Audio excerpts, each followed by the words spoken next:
Hello friends, जैसा कि section 43 में एक नया एच क्लोज इंसर्ट हुआ है। जो एमएसएमई सप्लायर से अगर हम माल परचेस करते हैं और उनका पेमेंट हम नहीं करते तो वो एक्सपेंस हमारा डिसअलाउ हो जाएगा।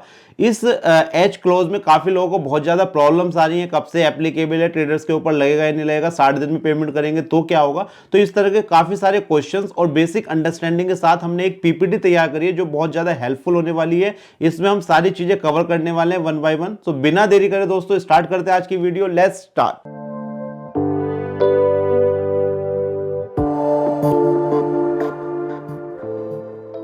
तो जो आज का हमारा टॉपिक है वो है सेक्शन 43B(H)। तो सबसे पहले मैं सेक्शन 43B की एक बेसिक अंडरस्टैंडिंग देना चाहता हूं, क्योंकि सेक्शन 43B पहले से ही एग्जिस्ट करता था, उसी सेक्शन में एक एच क्लोज इंसर्ट हुआ है। तो 43B ये कहता था कि कोई भी अगर आप एक्सपेंस करते हैं उसकी हम डिडक्शन एक्रूअल बेसिस पर नहीं देंगे, उसकी डिडक्शन जब आप एक्चुअल पेमेंट करेंगे तो हम डिडक्शन आपको दे देंगे। ये आप पढ़ सकते हैं, यहां पर मैंने पूरी चीजें यहां पर मेंशन कर रखी हैं। उसी के साथ एक प्रोविजो सेक्शन 43B में इंसर्ट हुआ कि अगर आप पेमेंट एक्चुअल पेमेंट कर देते हैं but due date of filing income tax return से पहले कर देते हैं तो जिस साल का वो पेमेंट होगा उसी साल में हम वो खर्चा अलाउ कर देंगे।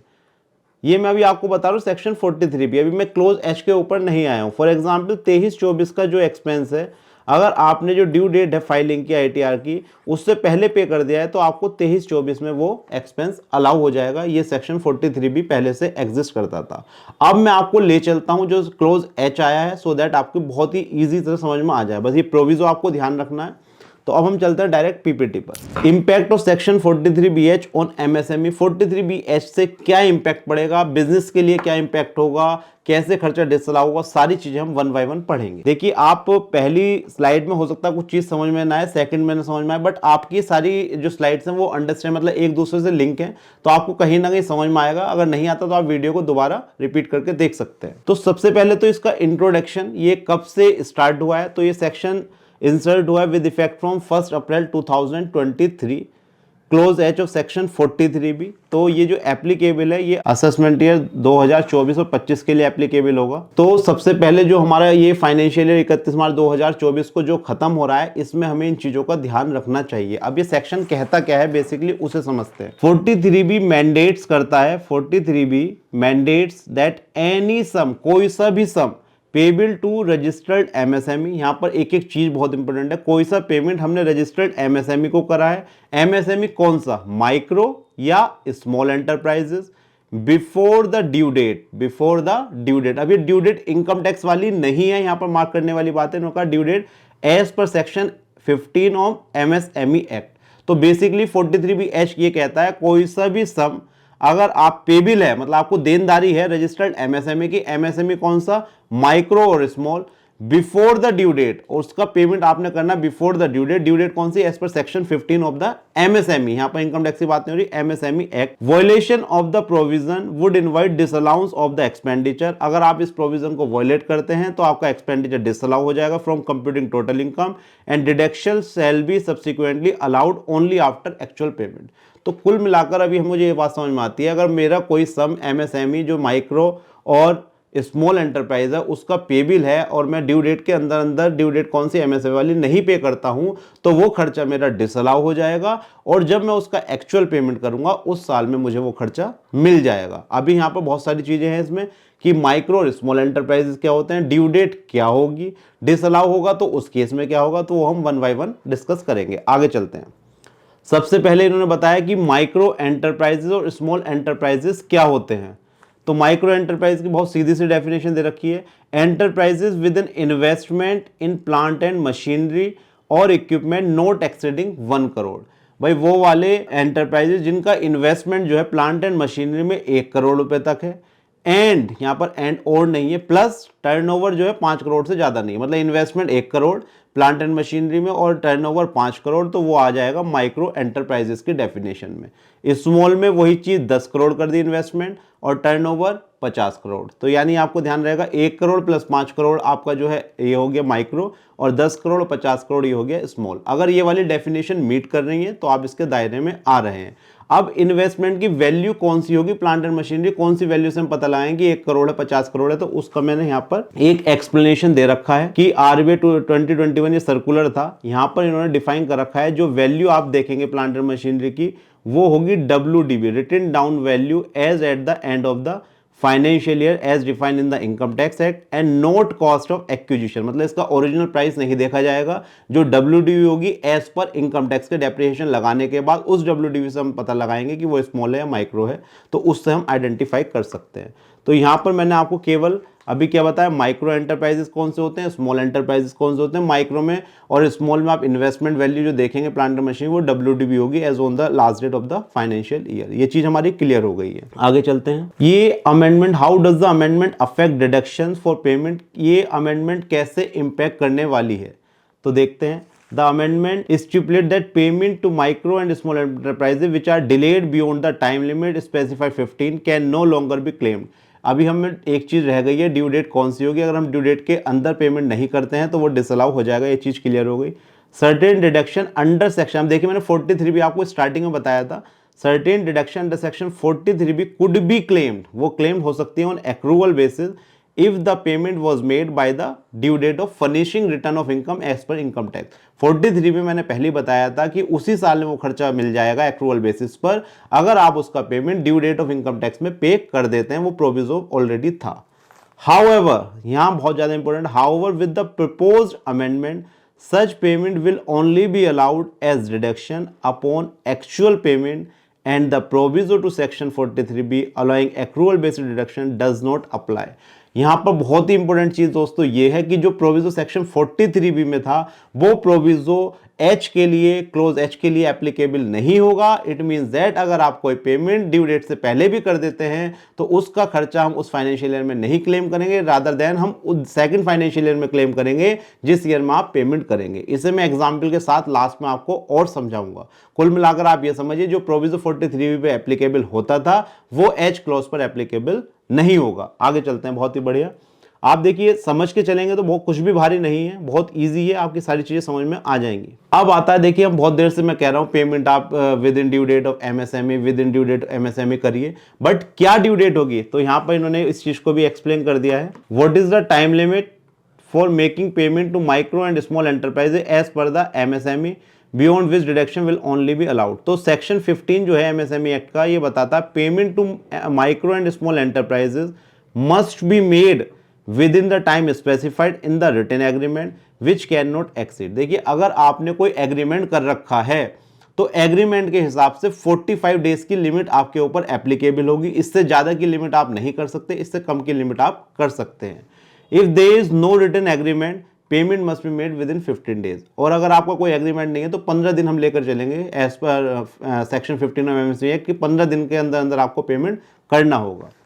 Any payment made beyond these time limits are subject to condition of the newly inserted 43B where deduction are allowed on actual payment। ये मैंने आपको बता दिया, अगर आप नहीं करते हैं उस फाइनेंशियल ईयर में वो खर्चा डिसअलाउ हो जाएगा। इट मींस आपकी इनकम बढ़ जाएगी उस खर्चे से, और वो खर्चा फर्दर सब्सिक्वेंट ईयर में जब आप पेमेंट करेंगे वो आपको अलाउ हो जाएगा। इसका मैं आपको डिटेल में बताऊंगा अभी आगे। अब देखिए मैंने बताया कि MSME का 15 कहता है कि हम 45 डेज रिटन एग्रीमेंट के हिसाब से कर सकते हैं। कोई कहता है मैं 60 दिन रखूंगा, तो ऐसा नहीं हो सकता। In terms of section 15 of the MSME act payment terms can not exceed, यहां पर देखिए स्पेसिफिकली मेंशन कर रखा है कि आप नहीं बढ़ा सकते। However in the scenario where the payment terms have been set beyond 45 days से 60 days then it shall be restricted to 45 days. अगर आपने 60 दिन कर रखा है तो हम उसे 60 नहीं मानेंगे, 45 डेज मानेंगे इस क्लॉज के हिसाब से।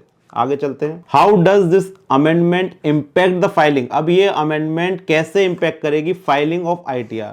तो यहां पर देखिए जो आपके अकाउंट्स 31 मार्च को आप बुक्स क्लोज करने वाले हैं, अपने क्रेडिटर्स को एक बार चेक करिए। MSME सेक्टर में कौन से आपके परचेजर हैं जिससे आपने माल परचेज किया, कब उसका पेमेंट करा, ड्यू डेट क्या है, हमने पेमेंट करा है या नहीं करा, वो आपको एनालिसिस करना है।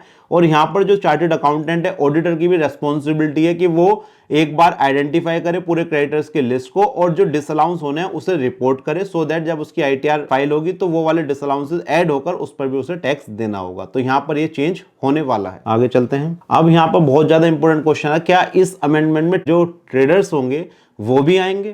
तो यहां पर इन्होंने ये भी स्पेसिफाई कर रखा है कि wholesale and retail traders are entitled for Udyam registration only for benefit of priority sector lending के बेनिफिट के लिए वो रजिस्ट्रेशन करा लेते हैं only. So purchase from traders would be outside, traders को इसमें नहीं रखा गया है। However any sum payable to a creditor being a trader shall not attract the ये वाला क्लोज नहीं लगेगा क्रेडिटर्स का ऊपर। ये वाली बात भी आपको क्लियर हो गई। आगे चलते हैं। अब देखिए काफी बार ये होता है हमने 50 लाख का माल खरीदा बट उसका पेमेंट हम टुकड़ों में कर रहे हैं, तो जैसे जैसे आप पार्ट पेमेंट करते जाएंगे उसकी उतनी डिडक्शंस मिलती रहेगी, बट आपकी यहाँ पर एक एक्स्ट्रा वर्किंग बढ़ जाएगी। आपको हिसाब रखना पड़ेगा हमने कितना पेमेंट करा है, और जो कंप्यूटेशन ऑफ इनकम टैक्स के लिए निकालेंगे तो उसमें आपकी वर्किंग बढ़ जाएगी। तो ये चीज़ इन्होंने यहाँ पर क्लियर बता रखी है कि जितना भी आप पेमेंट करते रहेंगे पार्ट में, पार्ट के अकॉर्डिंग आपको डिडक्शंस मिलती रहेगी। आगे चलते हैं। Can the terms of payment mention in the invoice itself can be considered as a written agreement. भाई आपने इनवॉइस के अंदर ही टर्म्स एंड कंडीशन रख दी, उसे ही एग्रीमेंट मान लिया जाएगा, तो ये सही है। द टर्म रिटन एग्रीमेंट को स्पेसिफाई नहीं कर रखा है। Agreement means an offer made by a person accepted by another person by all the parties involve and therefore even a invoice को ही रिटन एग्रीमेंट माना जा सकता है। आगे चलते हैं। बहुत ही इंपॉर्टेंट क्वेश्चन देखिए, ये काफी आपको कहीं नहीं मिलेगा किसी वीडियो में। क्या whether unpaid GST component pertaining to an invoice micro and small enterprise qualify. भाई आपने माल खरीदा, उस पर जीएसटी दिया, तो जीएसटी का अगर हम जो पेमेंट करते हैं क्रेडिटर्स को, जीएसटी का भी करते हैं और माल का भी करते हैं, बट अगर हमने जीएसटी का पेमेंट नहीं करा तो जो जीएसटी का कंपोनेंट होगा वो भी डिसअलाउ हो जाएगा या नहीं होगा, तो ये देखते हैं। बहुत ही बढ़िया देखिए। The recipient is entitled to claim ITC subject to condition. भाई रिसिपिएंट को आईटीसी मिलने वाला है जीएसटी का। The component of such ITC is not claim. ITC का हम इनपुट लेते हैं, वो हम खर्चे में क्लेम नहीं करते। बहुत ही बढ़िया बात हुई।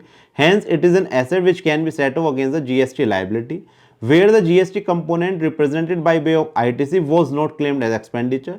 भाई जब हम आईटीसी लेते हैं वो खर्चा है नहीं, वो एसेट्स क्रिएट होता है, तो डिसअलाउंस का कोई क्वेश्चन नहीं आएगा यहाँ पर। तो ये चीज क्लियर हो गई। जीएसटी कंपोनेंट का अगर हमने पेमेंट भले से ना करा हो वो हमें डिसअलाउ नहीं होगा। आगे चलते हैं। हाउएवर एक बहुत इंपॉर्टेंट चीज बची है इसमें, where the recipient does not claim, जहां पर रिसिपिएंट आईटीसी क्लेम नहीं करता है under GST and treat the same as expenditure, और उसे एक्सपेंडिचर दिखाता है, hence deduction against the same shall be allowed on payment basis. तो यहां पर दो केस होते हैं दोस्तों। अगर आप उसका आईटीसी ले रहे हैं तो आईटीसी में डिसअलाउंस का कोई क्वेश्चन नहीं है, बट अगर आप उसका आईटीसी नहीं ले रहे हैं, कॉस्ट में जीएसटी ऐड करके पीएनएल में एक्सपेंडिचर क्लेम कर रहे हैं, तो वो एक्सपेंडिचर आपको जब भी मिलेगा जब आप उसका एक्चुअल पेमेंट कर देंगे। तो ये जीएसटी कंपोनेंट का भी मैंने आपका जो केस है वो भी यहां पर क्लियर कर दिया है। आगे चलते हैं। क्या ये वाला सेक्शन जो प्रिजम्पटिव टैक्स स्कीम फॉलो कर रहे हैं उनके ऊपर भी एप्लीकेबल होगा? तो नहीं दोस्तों, उनके ऊपर एप्लीकेबल नहीं होगा। वो provisions are not applicable if the recipient buyer is declaring profit under section 44AD, 44ADA, 44, it is specifically mentioned in the section that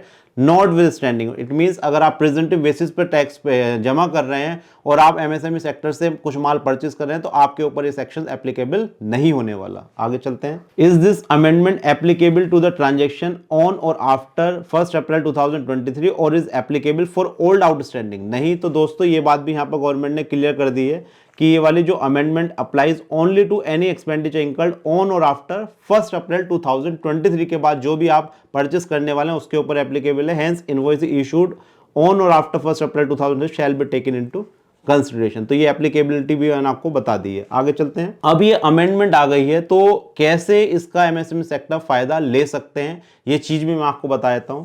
सबसे पहले वो क्या करें, एक ऑब्टेन कर लें वैलिड एमएसएमई उद्यम रजिस्ट्रेशन, अपना रजिस्ट्रेशन नंबर कोड करें on all invoices and mention करें अपना स्टेटस कि वो माइक्रो है स्मॉल है, स्पेसिफाई करें payment terms such as payment within 3 days 5 days 10 days जो भी है, और सेंड करें letter to its customer as per the format attach if the payment is not receive within the stipulated date.